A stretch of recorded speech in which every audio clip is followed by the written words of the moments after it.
Driving in the sun, looking out for number one. California, here we come. La la la la la la la. That's right back where we started from. Is what you Your part. la through. California. And one more time, California. And we promise we won't sing the whole episode, but why don't you kick things off for us, Daniel? Hey everybody, welcome to We Watch TV, the podcast about the TV that we watch. I am Daniel, she is Hope. This is episode 65. If you haven't figured it out already, we've wrapped up the OC in its entirety. We're done. It is done. What a ride. It is done. And we're going to talk about that this episode. And it's been a ride. It has been a ride, and I'm going to miss hearing the California song.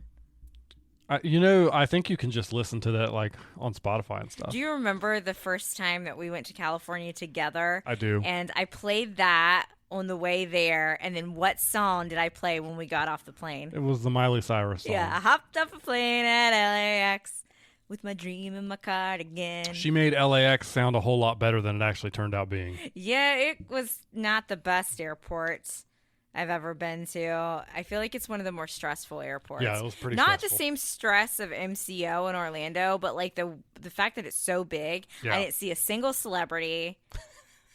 Maybe it's because I didn't have my dream in a cardigan. It's possible.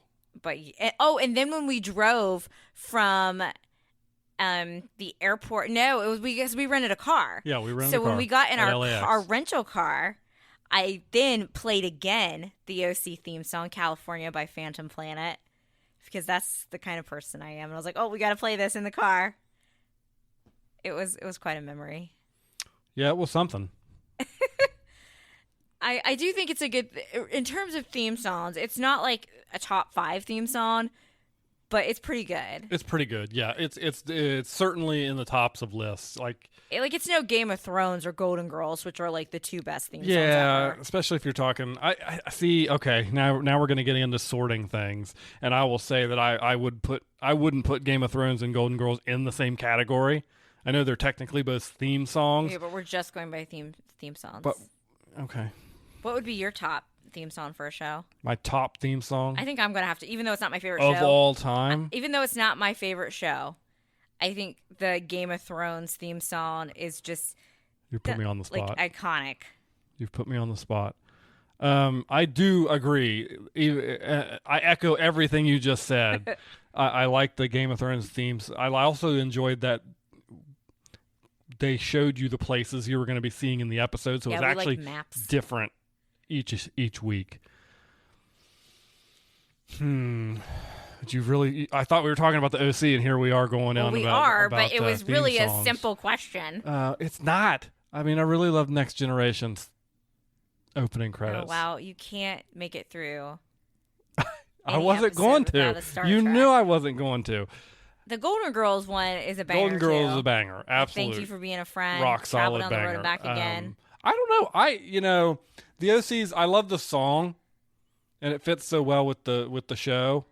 I don't know if I can say the whole package of the opening credits, which includes the visual element. Well, that's just very early 2000s. Yeah, that's probably what brings it down, is it doesn't have the visual element of the credits that goes along with, like, the Game of Thrones had it all. It had the song, it had the visuals and everything.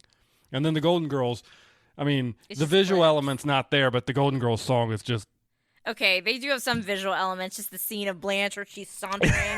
yeah. It is. You're right. No, yeah. you're right. Yeah, It all fits. it all fits there. So But like you said, we're not here. We should do that as a future episode, though. that's a good idea. We should write that down. Theme songs. Write that down. But yeah, I was like, write it down right now. But let's get into it. All about the OC, like Daniel sighed, because it's been a long time that we've been doing this. We have come to a close with the OC. 4 seasons. The OC, we started our rewatch in August because August was the 20th anniversary of the premiere of the show, which makes me feel incredibly old. What about you? Yeah, I am old. I don't just feel it. It was that late summer 2003. We were freshmen in college, just youngins ourselves. And I feel like the OC and really that kind of One Tree Hill zone, like those were my teen shows. They were my teen dramas. Like Dawson's Creek, I would consider that up there too. It's a little bit older. While I really enjoy 90210, and I definitely watched it when it wasn't appropriate for my age, and then I watched it in syndication, that was kind of more of like the Gen X. Mm-hmm. This was the OC, One Tree Hill, kind of that gang of shows was like our elder millennial teen dramas. The kids today don't know honestly how good they could have had it. Like I love The Summer I Turned Pretty, but you're only getting like 8 to 10 episodes with that. Talk about that first season of the OC where we had like over 20 episodes, well fed, and you used to only have to wait like a few months in the summer. Well, the good old days. It's how, like you say, we watched 4 seasons of the OC. It feels like more. So much longer because streaming has really changed the game, even for these teen dramas. Like almost gone are the days. Like I don't know, like I think probably Riverdale, which I would loosely consider a teen drama because it went totally off the rails. I think it had a normal length of show, like what you would see like over 15 episodes at least. Yeah. I mean, even the regular network shows today are barely getting to 20 anymore. Yeah. Like all of them have been reduced in size. And what the OC did, I feel like, was brilliant with that first season. They aired that batch of episodes like before kind of the fall set of shows came on. Then I think there was a little bit of a break and it came back. We had that cliffhanger of Marissa and Tijuana where you weren't sure if she died or whatever. And apparently, according to the writers, they didn't think that Misha Barton was going to like test well with the audience. And there was consideration that they were going to kill her off in that episode. And I'm like, oh, instead you just waited to season 3. And then it comes out like, who is the face of the OC? Yeah. Marissa Cooper. Like she is who I think about when I really think about the show as a whole. Like I picture Misha Barton's face. Do you think the decision by Fox to start it early like that, do you think that has anything to do with the success they'd had probably like a decade earlier with that second season of 90210? Absolutely. I was getting ready to get into that. I'm so glad you do listen when we're running and I'm talking to you about stuff. I'm so proud. Yeah, 100%. 90210, the first season, it was very different than the other seasons. Yes. It was less like soap opera-y. It was more kind of like, it was still about the focus was on the kids, but it was kind of a lesson of the week type thing. Yeah. And then they started getting in the Brenda Dylan kind of relationship, and I feel like that's where things started to pick up steam. And they aired that set of episodes to start off season 2 in the summer. And it was like right after Brenda and Dylan like broke up because she had the pregnancy scare, and the show just blew up and like went like to a whole other level. And I absolutely think that's what Fox was trying to do. I wish they had done it with the other seasons. I get from an actor, like a working perspective, you have to put a lot more work into do those summer things. Because I listened to the 90210 podcast that Jenny Garth and Tori Spelling do. 90210 OMG, I think that's what it's called. And they always talk about like how crazy, like they would go like 30 some episodes of 90210, like it was insane. Yeah, that's nuts. I think if I had to pick my perfect like range, and it's going to vary from show to show depending on what you're doing. If the modern shows could move away from 10 and get up to 15, I don't need them to go to 20. But a nice 15, I feel like, would give me more of what I'm looking for. Yeah. You're never going to see shows like get to 100 episodes and now anymore. You have to wait so much longer because a lot of the streaming shows, they film more like movies. And like The Summer I Turned Pretty, I highly doubt we're getting it this summer. They're filming it right now because I think originally we were going to, but they were delayed from the strike. So you're essentially waiting like a whole year, whereas a whole year for like way less episodes. I remember like those summer months when I wouldn't have my shows, like feeling just like absolute torture. So I think it's great that the OC was introduced early. I really love it. I'm sad it's come to a close. I can't believe that we've been doing the OC rewatch since August, though. And you're right. Like, all the content for a show with only 4 seasons, it does feel like we've been doing this for months. I mean, season 1 in particular, and season 2 to a certain extent, that felt almost like 4 seasons. Yeah, I think nowadays with season 1, and we'll get into this a little bit more in depth when we talk about the series as a whole, I feel like nowadays, like season 1, all the different storylines we had would comprise like 5 seasons. Yeah. Of Like a streaming show. so much stuff they were getting in there. So, but we have finished. So we watched the series finale last night. We've let it kind of ruminate here a little bit, and I'm just going to read you the description from IMDb. There were the only Internet Movie Database. And I will know we will not download your app. No, we will not. So Never. quit asking. Ever. So there were only 16 episodes of season 4, so it was clearly a short season. I certainly hope that the writers didn't know that they were going to only have 16 episodes, because if they did know, they didn't do a great job. Should I go into that right now before you read the description? Like, sure, why not? I think I talked about it last week too.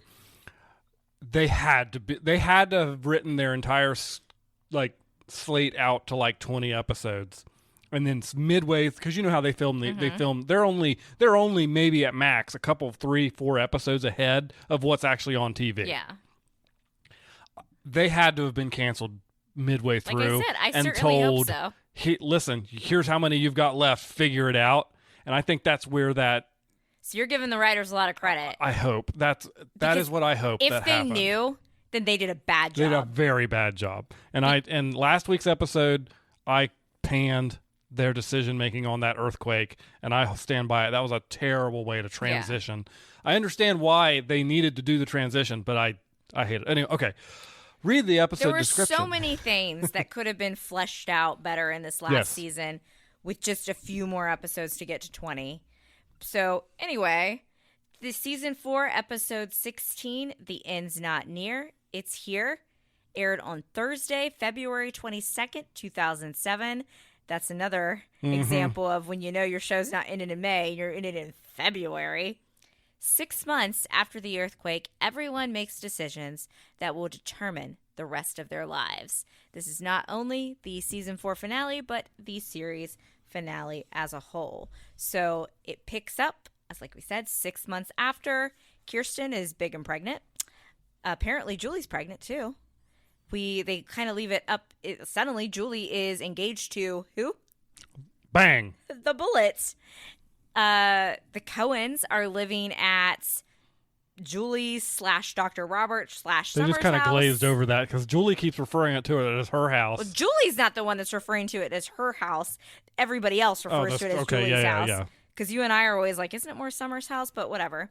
Dr. Roberts is off in Seattle Grace saving unicorns and working with Dr. Bailey and Meredith Grey and everybody. Yes. Well, the joke I made during the episode, I said it's surprising that they didn't kill him off in the 6 months and just make a joke about it. Like all the doctors are always dying at Seattle Grace Hospital. Well, I mean, I have a point on that we will get to as we get into the depth of the finale. Okay. A theory, if you will. Oh, a theory. Oh, yes. Oh. So, yeah. So, the Cohen's house, they're thinking it's going to be remodeled or something in the work. It's being assessed. So, everybody's living at the Roberts / Cooper home. It seems like Taylor and Ryan have broken up again. Shocker. Taylor is back in Paris. Ryan is still clearly in love with Taylor. He basically references it. Seth and Summer basically turned into Hope and Daniel during the pandemic.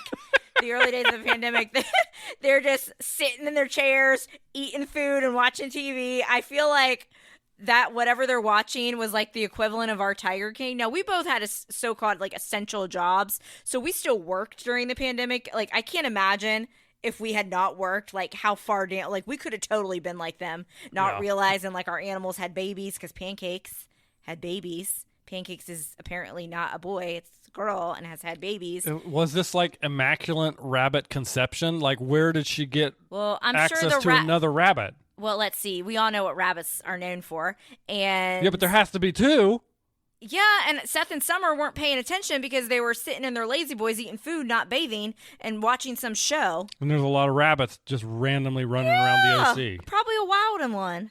All right. Wild little bunny. Who knows? Maybe Pancakes, she needed some syrup and butter to, I don't know. It's a poor joke. Syrup and butter. Just roll with it. Just roll with the innuendo. I feel like, though, like, if we hadn't had work, like, because we were basically that, like, when we were not working, since we didn't go anywhere ever, except to go to the grocery store, which you did. Like, that's all we did was sit at home and watch crazy TV, and it gives me Tiger King vibes. Oh, yeah. I don't think I would ever watch Tiger King. No. Because remember, we tried to watch the second season, and it just did not hit with anybody. No. I am never going to financially recover from this. Carol Baskins. Like, my favorite part of that show was when, like, the one guy comes out on the jet ski, and he's like, and then I became an FBI informant.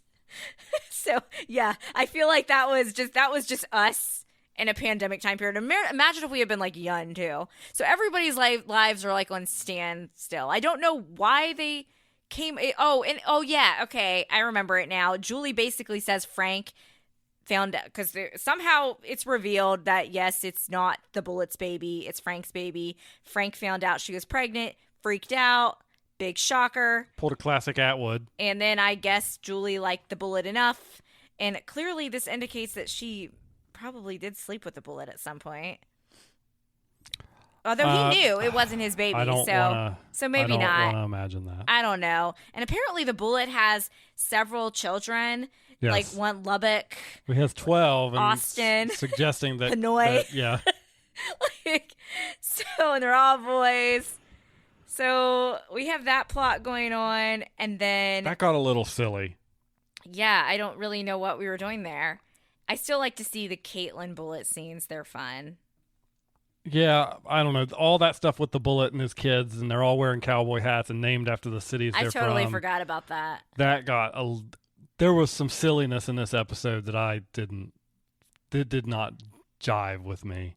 Okay, so basically a lot of the events are leading up to Julie and Bullet's wedding, and in the meantime, we have the Coens trying to figure out what's going on with their house. Well, it comes to find out that they said, like, the repairs would end up being more than the value of the actual house. Yeah. I'm like, well, how badly was this home damaged? Because that's a very expensive home. Yeah, and the housing market was about to go to crap, though, right? I do want to criticize. Yeah, it would have been about like that time. A year later, yeah. I want to criticize that, though, because Kirsten worked in real estate for like 15 years. She wasn't the architect, though. And Sandy worked at the Newport Group for a while, and both of them should have known. Because they all seemed real shocked when they heard that information. And it's like, you guys. Yeah, but none of them did, like, the building plans, like the actual work. You run a real estate company long enough, you're going to learn a few things about that kind of stuff. Sandy was too concerned about the hospital. Okay. I never even realized, like, I guess he, like, quit the Newport Group, but they just kind of hand waved that away. They were like, goodbye, we're done. This thing that's been very important to the entire plot of the show since season 1 with Caleb. All the way to now, we're done with it. They so bye. waved that goodbye we only saw, I think, the diner like twice in season 4, and the bait shops, and then we were stuck with that horrible outdoor mall set that I absolutely hate. Like, budget cuts would be the theme of season 4. Anyway, so Kirsten and Sandy have to go look at houses, and they're like, oh, we have so much money, but every house in California and this, like, they all look the same in this area in Newport. What are we going to do? We miss our Berkeley house. It had character. So Seth and Ryan, being Ryan, I mean, he's not really an entitled rich kid, but he's been with the Coens long enough, being a little bit, I'm going to call it what it is, sweet gesture, a little bit entitled, correct? Oh, yeah. Decide that they're going to take a trip to Berkeley and go find the house and ask if they can buy it, if their parents can buy it from people that clearly live there. And now Berkeley is near San Francisco, correct? I believe so, yes. That's an expensive part to live in California as well. I guess it's just a different type of, like, wealth. Yeah. No, it's expensive around there because that's like Silicon Valley is around that area. Yeah, it's expensive. So we meet the two men that own that house, and they're just basically like normal people. Like, sorry, that's cute that you like to live here. Fun story, but this is our home. Yeah. Have a nice day. But again, Seth, being even though he tries to act like he's not, let's call it what it is, rich little kid, is like, no, we got to make this happen. So they push on it. I guess somehow they decide that Sandy could do the Sandy Cohen charm because Sandy is a charmer. And Kirsten can't fly because she's pregnant, so she can't fly commercial. But who do we know that has an airplane? Bang. The Bullet. So Mr. Bullet, Plot Device. Yes, flies them. And it's funny because they go look at Berkeley while they're there because that's where Ryan's going to be going to school. Yeah. And they get handed a flyer for the George, the place that wants Summer to come work for them. And it's got like the bullet on there because he's like basically an evil Yeah. like tycoon. And so somehow they all, like, Sandy and Kirsten go there. Then Kirsten's like, I have to use the bathroom. So the nice people are like, whatever, come inside. That's totally normal. And her water breaks in their home. Like, that would be enough to make me want to move. And oh my gosh, one of the guys that lives in the house is a midwife. What do you know? What do you know? What do you know? So we got all that going on. They basically appear to be staying at the house with these nice men and these strangers. Okay. And then we have Taylor, who has flown in from the wedding and clearly admits that she's still in love with Ryan as well. So she and Summer are talking, and Julie is talking to Caitlin. Julie's wedding's about to happen, and she's like, where's Kiki? And they're like, oh, they're up in Berkeley. They can't come here. And she's like, well, I can't get married without Kiki. So the bullet just flies everybody to this Berkeley house. And then they get there, and surprise, surprise, the other guy that lives in the house, a wedding planner. What are the odds? And then Ryan and Taylor decide that they are going to have a little conversation and end up doing it in one of the bedrooms. So we got Kirsten's water breaking in the home, and then two, like, 19-year-olds doing it in the other room. It's like and spring break up there. One of the guys walks in on it. So we get ready to have the wedding. Frank decided at some point, because Caitlin caught him, that he made a huge mistake. Shocker. He's still in love with Julie, but Frank is in Newport. So he calls Caitlin. Caitlin answers her phone during a wedding. Because I guess, I mean, you know what? People at are this rude point, enough to go up to somebody's home. At this point, that's like the least realistic, or the most realistic thing that's going on right now. They hold the phone up.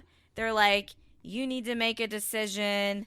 And Julie pretty much, like, doesn't, right? Doesn't make a decision, or she doesn't marry Bullet. She doesn't marry also Bullet, doesn't marry but she Frank. also doesn't seem to. I think she pulls a Kelly Taylor. Kelly Taylor in season 5 of 90210, when given the choice between Brandon and Dylan, was like, I choose me. And I feel like that's what Julie finally did. Like, yes, you could be like, oh, she chooses herself all the time, but she never truly believes in herself. And I think that's, even because at the end, you see that both men are still supporting. I do think she definitely likes Frank more, from a romantic perspective, but Julie ultimately chooses herself.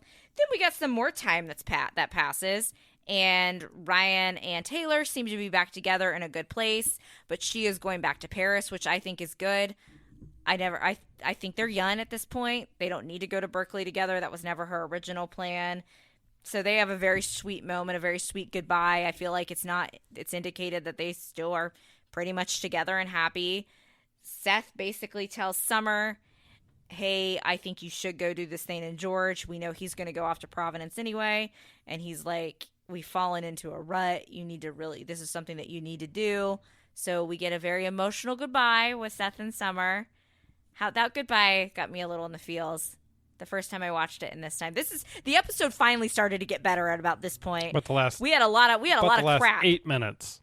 They should have given this like a 2-hour finale. It was to the point, y'all, that like I forgot the beginning parts of the episode were even part of the finale because I had thought that was part of another episode. See, I disagree. They should have just wrapped it up in a nice, clean 15 and given us a strong 15 as opposed to the 40 minutes we got with like the I would have liked, but it's clear to me why they had to put all that crap at the beginning was because they had all these storylines to flesh out like we were just talking well, they about. should have gotten the 4 episodes that they probably had scripted to get us here, and they didn't. Sure. So we get the emotional Seth and Summer goodbye, and then Ryan goes back with the Cohens, and we say goodbye to the set, the Cohen house from season 1. I did like that scene. Yeah. We had some nice flashbacks of Ryan when he first arrived. The part that made me cry was when it showed like Seth on the floor playing video games, like young Seth from season 1. And I think that's one of my biggest complaints of the series is we were really robbed of Seth and Ryan scenes in those last few seasons. Like the first season, Seth and Ryan were brothers. They had such a great relationship. We got a little bit more of that in season 2, but then so much of the relationship dramas kind of took over, and that was annoying to me. because it seemed like they I feel like they sort of tried at the end, like where they were making a list about when Ryan was hurt about how many people he's punched and all that stuff. And they tried to give us some Seth Ryan moments toward the end, but it almost felt a little bit too late. And like him, like seeing Seth in that scene just really solidified to me like how important their relationship was as friends, as brothers.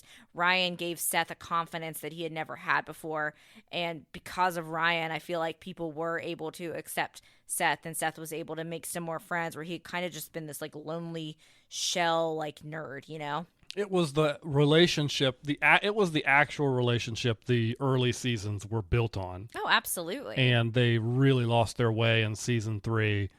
And then season 4, I felt like they tried. They tried to recover it, but it tried felt too a late. little bit, but it was too late.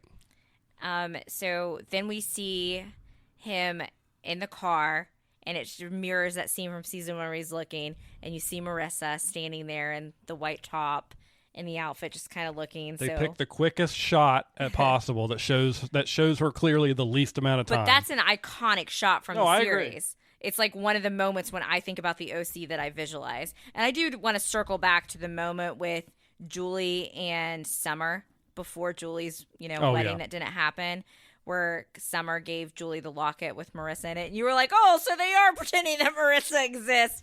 And I'm like, Daniel, you're ruining this beautiful moment. Listen, they had the flashback episode, and they showed, young Summer and Seth and everybody and Taylor in the classroom, and Luke, and I'm like, come on. You're like, and I was she like, would have been in there. Maybe she was in another class. Maybe she was out of school that day. Yeah, it's kind of silly they didn't do that. But I did think that was a beautiful moment. Also, I felt like Julie was kind of giving Summer advice, and Julie basically said, like, now I haven't learned anything. 20 years later, here I am marrying again. I don't have a degree. I haven't done any of these things. And I think that was kind of Julie's light bulb moment to choose herself as well. And that was a good moment between the two. But back to that scene with Ryan in the car. When I think about certain scenes from the OC, there's certain images that pop to mind. The one of him carrying Marissa out of Tijuana, and you're not sure like if she's dead or alive or whatever. That scene of him seeing her as he drives by. And then, of course, my mini Seth and Summer scenes that I like. And I thought that was a very well done scene. I don't like it when shows just rely on flashbacks for their finales unless they are used properly. And I felt like that was used properly. It kind of was very full circle. Yeah, well, it really wasn't flashbacks. It was like memories. It was Ryan having memories of this very important part of his life that had kind of come and gone in a flash, is how I took it. And so, I agree with you. I hate it when finales really heavily rely on flashbacks, but in this case, it was very skillfully used, and I like I said, it was less of a flashback and more of just like him reminiscing on this crazy time that he's had. And he like remembered his time when Kirsten said that Ryan would be moving in and all of that. They'd also showed some pictures before the Coens left, like their first Chrismukkah picture from season 1. And then we get to the montage where obviously more time has passed. And when I say that the OC finale is one of my top 3 or 4 finales of all time, I am referring to the last minute or so. Yeah, that's it. Because that montage, though, is amazing. That's how you do a finale. Give me the 2-minute, 1-minute montages forever and ever if you do it that good. I think sometimes finales go too over the top where everybody becomes famous rock stars and all these things, and it doesn't quite feel as realistic. Everybody's endings on the OC fit. And my main complaint is that they killed off Marissa in season 3, so she couldn't be a part of the finale. But for what they had to work with, it was good. So we start off, we have that beautiful song by Patrick Park. I love that song. I introduced you to that song before you even watched the OC. I know it used to be on your, back in the day when you had your iTunes playlist, you would listen to that one, and you would listen to the other Patrick Park song, the one that Seth and Summer kissed on in the coffee cart in season 1. Okay. I'll take your word for it. You did. And we have Ryan at Berkeley, class of 2012, which, yes, the math does add up. Mr. Daniel making me pause during a montage scene. I had a brain fart. We have Sandy doing the job that is absolutely perfect for him. Yeah, I agree. Sandy Cohen would, of course, he would be a fantastic college professor. Like, he would be one I feel like that would teach. You'd be engaged, and he'd also care about the students, maybe even to a fault. Yeah. Maybe getting overly involved, but that's what the Cohen family does. Then we have Caitlin in class. It looks like who was struggling in high school a little bit, was doing very well in her math class. And then we've got Julie, who I think has one of the best scenes in the finale, who is graduated and got her degree. And you have that beautiful moment where it pans to the crowd of the bullet. Say it again. Bang. For the last time. Bang. Mr. Hercules, Ryan Atwin's dad, Frank. And then we've got the little brother that now, obviously, it's weird that Marissa and Ryan share DNA at this point because they have a shared sibling. And then Caitlin, and they all have, I think it was a wink to the whole, like, Team Frank, Team Bullet shirts. They all have shirts that say Team Julie. And I just thought that was really nice. I think it's nice that even if she didn't end up with the bullet, that he did stick around to be a supportive figure to Caitlin and really to Julie and Frank. And I really like that Julie chose herself, and that you see Julie Cooper was such a villain in the first season. Oh, for sure. And you really started to realize, like, while she was so young when Jimmy knocked her up, she came from, the wrong side of the tracks. She never really had a chance to actually prove, to see what she could do, to believe in herself, and never really, from what we saw of her family, didn't have much family help either. And it was just really nice to see her take just such a change to become a better person and to better herself. And then, my favorite part, we have the Seth and Summer wedding. So, like, the whole season, every time Seth and Summer would have a problem, I ruined it for you, even though I thought you should have remembered. I was like, don't worry, they'll get married. I feel like you were reminding yourself more than you were reassuring me. Anytime we'd have I a bump didn't in the care. road, I'm like, their in game is okay. I love it. I love where it transitions that, and you see Summer walking down the aisle, and supposedly the lore of this is that where Summer sticks out her tongue and Seth rolls his eyes, that was actually Rachel and Adam. Which I don't even know if they were, like, together in real life at that point, but, like, kind of, like, messing with each other. And I just thought that was cute.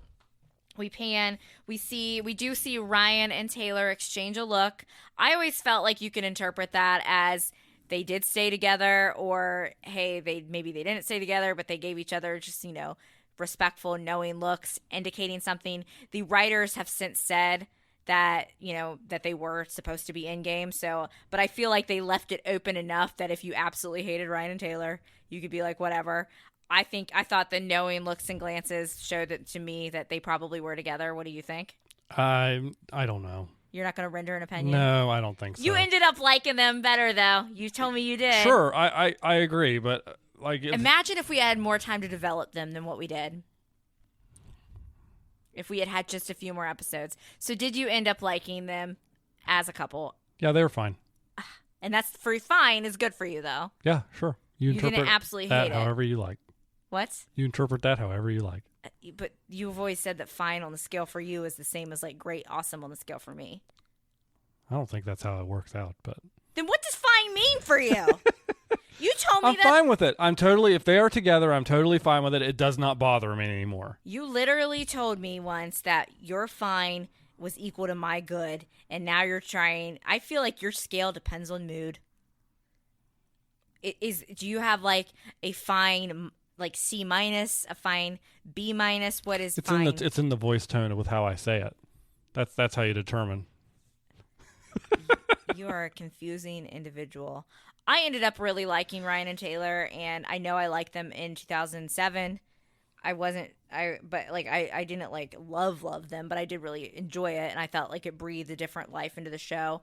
I stand by that, and I am somebody that is a huge Ryan and Marissa shipper. If I had had my way, Marissa would have still been on the show, but, she wasn't, and I think that, honestly, of all the other relationships that Ryan had, Taylor brought something out of him. She made him laugh. She made him smile. She was a little cuckoo for Cocoa Puffs.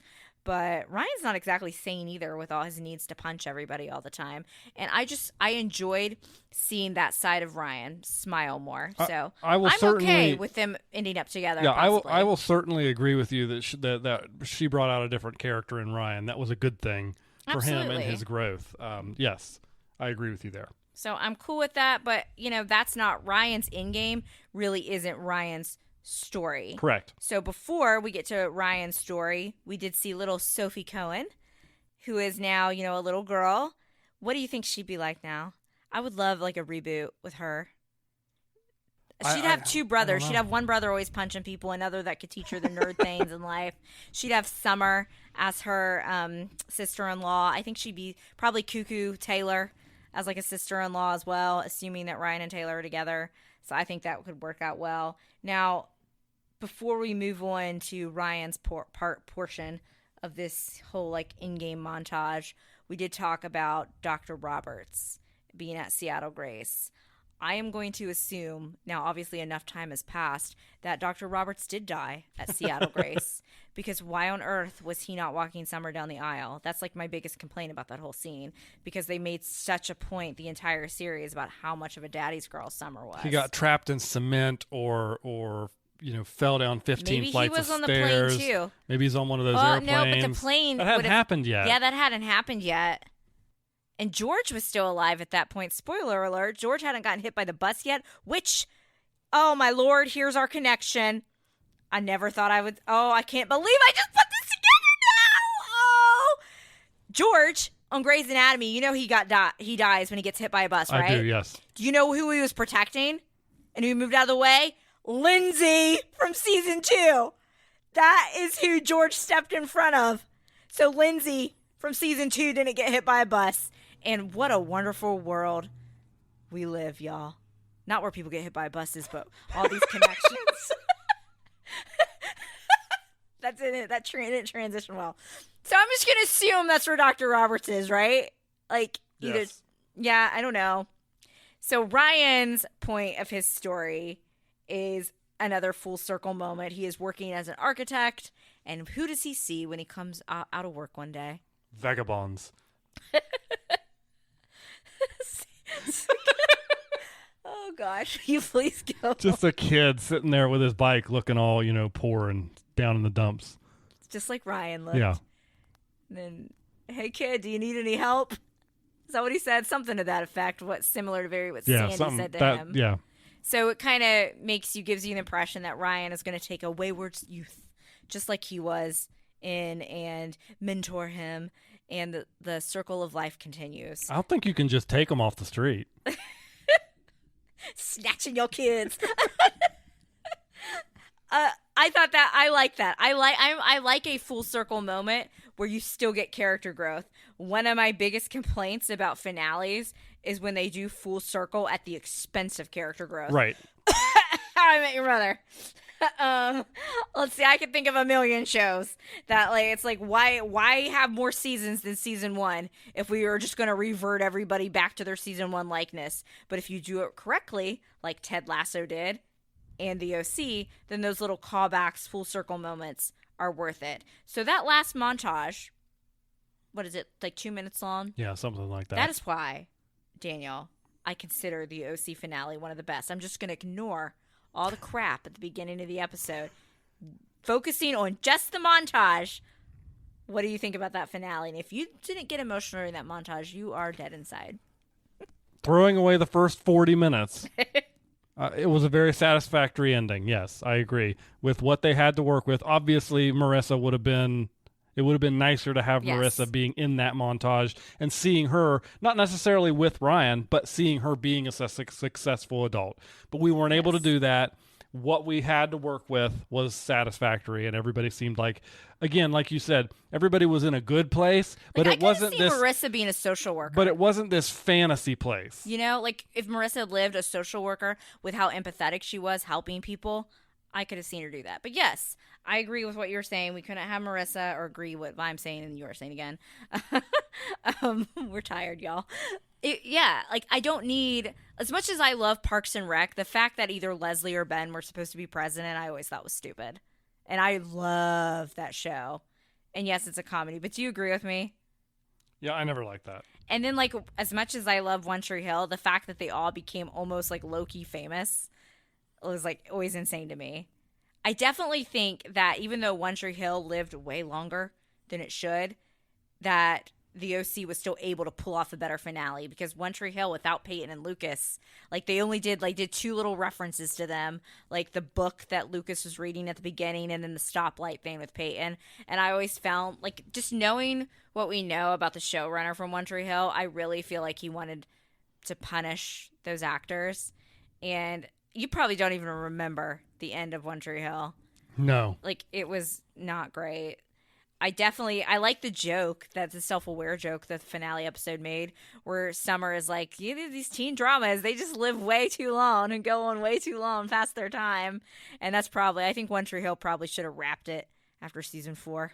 But then we wouldn't have gotten Fugue State, Clay. It would have been a blessing. So I really did forget all that crap happened at the beginning of that finale, because the end of that was so good. When I think of good series finales, I always think obviously Maisel did a great job. That's fairly recent. Ted Lasso, fantastic job of 2 really recent ones. Friends. Yes, did Friends tie things up with a bow? Yes, that's what I want. But it wasn't, again, over-the-top fantasy. It was just fun. You could make the joke about suddenly the surprise twins of Monica and Chandler being a little bit, but it wasn't like crazy. It fit for the tone of the show that Friends was.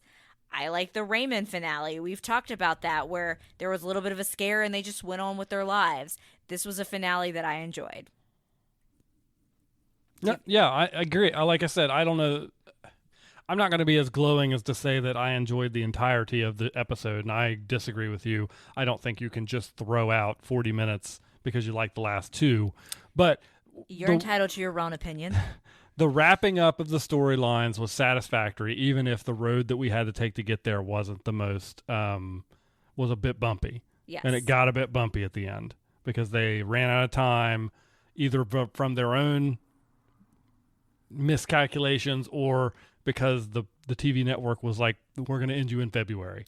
And they've talked a lot about how, because the show creators for the OC, they were very young. Like, he's said so many time and time again. He also did Gossip Girl, by the way. He said so many times, like, he learned a lot after the season 1 of the OC. Like, he would have paced things a lot differently. What we talked about, he probably realized that he put all these things into that first season.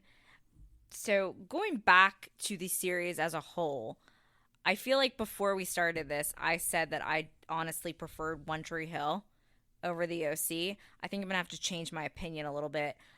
I think the 2 shows get compared because they came out at the same time. Chad Michael Murray was originally asked to be in the OC. I can't picture him as Ryan Atwood at all. It's a lot more squinting.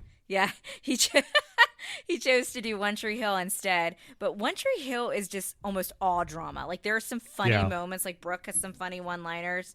But it is almost like straight up all drama, a lot sadder. Like, all the adults are crazy on One Tree Hill. And the OC, even in those last 2 seasons, still had, even like season 3, as depressing as it was, it still had that comedic value. I feel like the OC ultimately had more heart. I agree. And yeah, you had me thinking season 3 was going to be just this awful, dark, like, gritty that's how my brain remembered show. it. and it was much darker than the other seasons, but there was still that same OC comedy was in there. It was just a little bit more dulled than it had been in previous seasons. I think because of how season 3 ended, the entirety of that was just so like tampered in like my brain. Well, especially if you know that's where it's going. Yeah. Like we watched it absolutely 100% knowing what was going to happen at the end of season 3, and it made everything that happened before it so much worse. It was like stressful. And also I think as an adult watching back, like at the time, like One Tree Hill mostly focused on the kids, and you have like, of course, Dan Scott being crazy. Whereas the OC, you did get a lot of Kirsten, Sandy storylines until they decided to stop giving Kirsten any storylines at all, but whatever.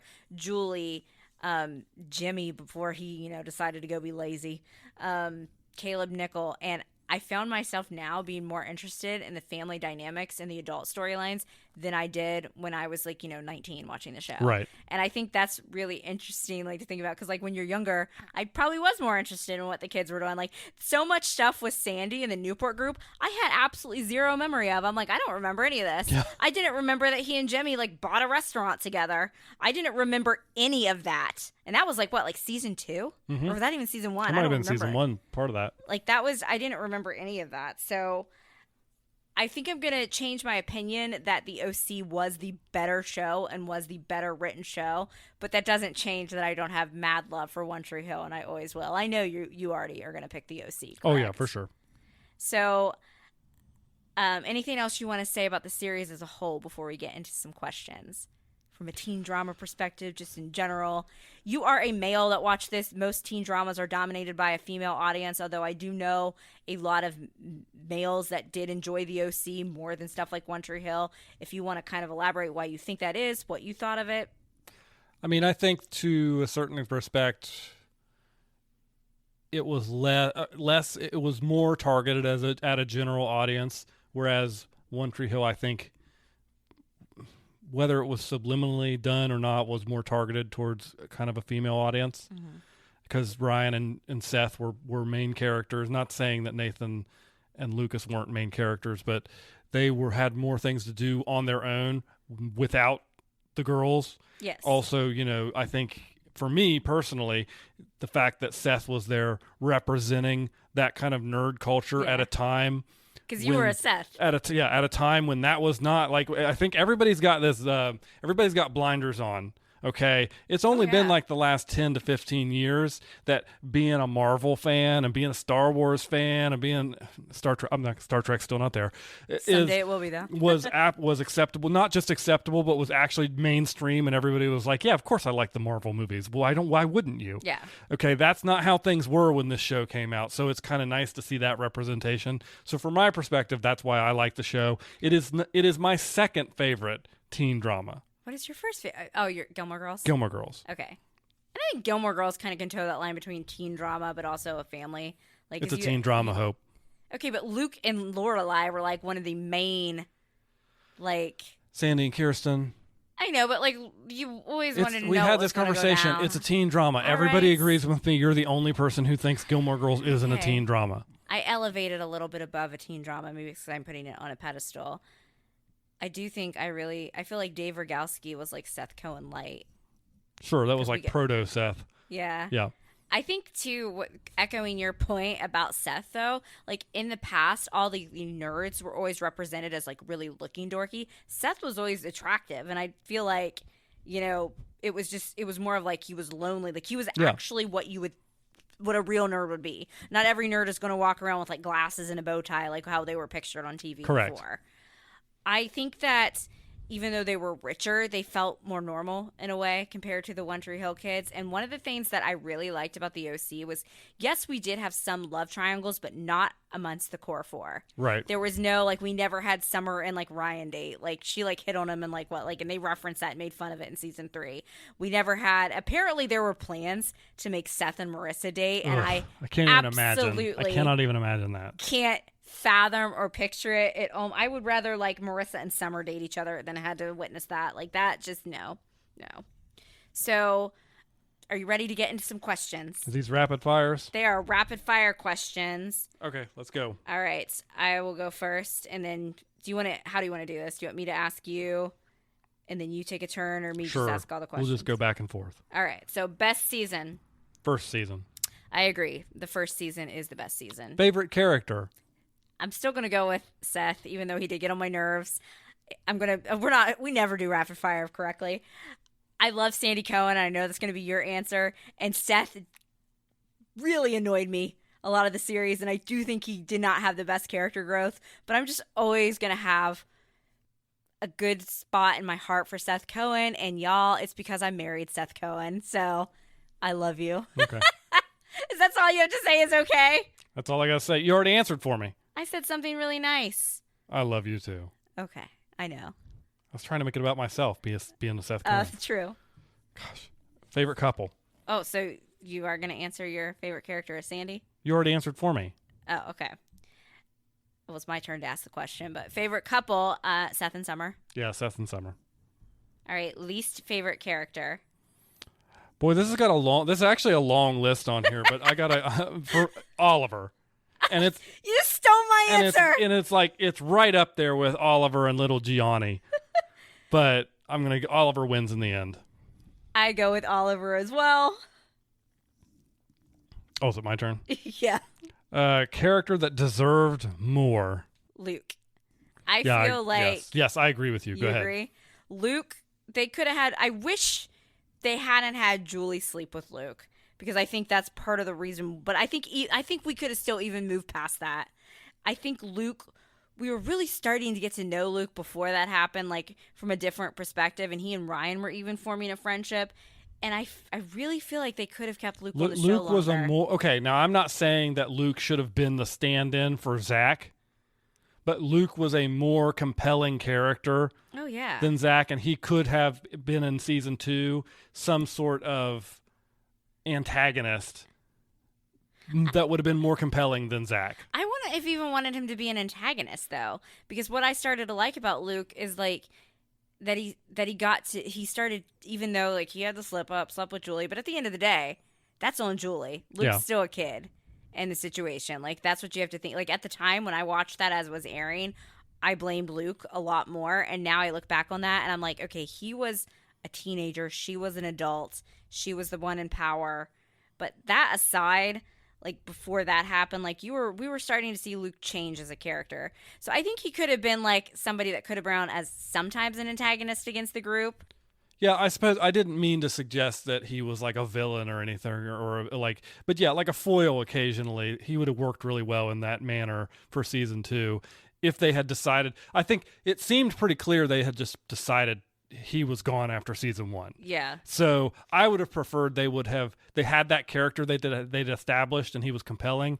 I would have preferred they maybe change a few things in his development in season 1 and continue his arc on into season 2. Is all I'm saying. Yeah. Because he did have a lot of development, and I just wanted to see that more. All right, least favorite storyline. The weird not Kirsten, the Julie like horror house thing that they waved away as like no big deal. Like that was dumb. What were they doing? That was solved so quickly. My least favorite storyline was, there's a couple of them, but if I absolutely had to pick, I'm going to go with the whole Johnny Marissa mess. Oh, yeah. Like, a close second would be Ryan and Teresa baby thing. Yeah, that one's definitely up there, too, because it didn't seem like it really mattered in the whole grand scheme of things, you know? Yeah. Yeah. So, favorite storyline? There's so many moments that I like, but storyline is a little different. And honestly, like as much as I think season 1 is the best one, I really liked the comic book thing that they did. Oh, but I feel Zach was involved with that. Yeah, unfortunately, but it also helped get Seth and Summer back together, tore them apart, got them back together again. I feel like because we're going for storylines, not moments, correct? You're the one that wrote the questions. That's what I think it means, like a storyline, an arc. And I like, if it's not that, then it would be, I can't really, like, there's so many moments I like from season 1, but season 1's storylines were so rapid fire like this, like I never really, like my head was spinning thinking about it. So I would, I did like, from like arcs that lasted over episodes, I thought that was fun, and I just liked seeing Seth like be passionate about that. Mine is Sandy and Jimmy getting together to do a restaurant, which led to the infamous meatloaf situation that I remembered from all those years ago. And I'm like, what are you talking about? All right, musical moments. Trey getting shot. What you say? Is there there's no other answer to this question. Yes, there is. And that is, someday you will find me, with the whole Spider-Man spoof kiss from season 2 of Seth and Summer. Yeah, I'm going to argue mine's better because they were spoofing something else versus the Trey thing got spoofed everywhere. Unlike SNL, I know, but for me personally, will always be the Seth Summer Spider-Man kiss. Best guest star? George Lucas. 7 of 9. Nobody likes her, Charlotte Morgan in the OC. You got to take your Star Trek out of it. She was an awful character. If I'm going to actually pick somebody that was like on more than one episode besides George Lucas for a guest star, I probably, even though season 4 was bad, go ahead and do Chris Pratt because he was just funny. His character was infinitely annoying. Yeah. I'm going with George Lucas. Who are you going to pick? You cannot pick 7 I just picked 7 of 9. So you actually liked Charlotte Morgan on the show? That was my favorite guest star of the season. Oh my gosh, you are terrible. All right. Most boring character. Zach. Lindsay. Character who had the best growth. Julie Cooper. I agree. It was Julie Cooper. Character who had the least growth. Seth. Yeah, Seth. Whose end did you appreciate the most? Julie. And then Seth and Summer. Tied. I like Sandy's, where Sandy ended up. I think that's where he kind of seemed like through the series he was kind of trying to figure out what to do with himself, because he started out at the DA's office and moved on and ended up back at the DA's office, but I think maybe that wasn't it, and I think teaching is where he ultimately deserved to be. I agree with that. Ryan or Seth? Seth. Seth. Summer or Marissa? Summer. Summer for me. Best villain? Caleb Nickel. Yep, that was mine. Favorite episode? Even though I stand by season 1 being my favorite, I'm going to go back to the season 2 episode with the rain and the Seth Summer kiss and all those shenanigans. And that's also, we also get that episode, I think that's where Lindsay leaves and you have Marissa comforting Ryan in the rain, which is another beautiful moment with those two. So mine is the season 1 episode right before the Christmas episode when Luke gets teams up with everybody and like they all come together and realize they're on the same team, and the ending of that episode where he's like, I guess I don't even remember exactly what he says. Is it about like his dad? But then they all name off the thing, like Ryan's the guy that punches everybody and Seth's they all. I'm Seth Cohen. Yeah. And so I just really thought that was a great kind of episode, and I felt like I let down, to be honest with you, about what could have happened from that group of people coming together. And that's again why we say Luke deserved more. I do agree with you. That is one of the best episodes and probably my favorite episode of season 1, because that's where we found out his dad was gay, correct? Yeah. And then you had all those moments and just everyone they all think like I almost died or whatever. Or something. That's what she said. Yeah, Marissa said something about Tijuana. So yeah. And just Seth, I'm Seth Cohen. That was good. I think ultimately I'm just going off because I am such a Seth Summer shipper. That's why I was thinking that one. But that was a good answer. That was a good answer. If you could change 2 storylines, what would it be? Why 2? Why do I get to pick 2? I don't know why Why did you write 2? I'm looking at the question. I'm like, 2? Know. You get 2. I mean, I think I know, because 1 is obvious, and then the other I thought we're both picking Marissa not dying. Yes, okay. Marissa not dying. I understand. That's why I did 2. I understand where your thought process is going there now. Okay. I think Frank Atwood being introduced, particularly so late, and again, maybe they had more plans for him, and it just didn't come to fruition. I would delete that. I would get rid of it. Yeah. I would do something else. Okay, so my other storyline that I would change, Sadie and Ryan. They looked good together, but that was so weird. It was so whiplashy. We go from, she's Johnny's cousin. Suddenly Marissa and Ryan are broken up, and now Ryan is they weren't even broken up yet, where Ryan was sniffing around Sadie. I don't know what that was about. It was weird, and it made me uncomfortable, and I didn't like it. Best holiday episode. The first Christmaka. I concur. The first Christmaka will always be iconic. What would Sophie Cohen be like?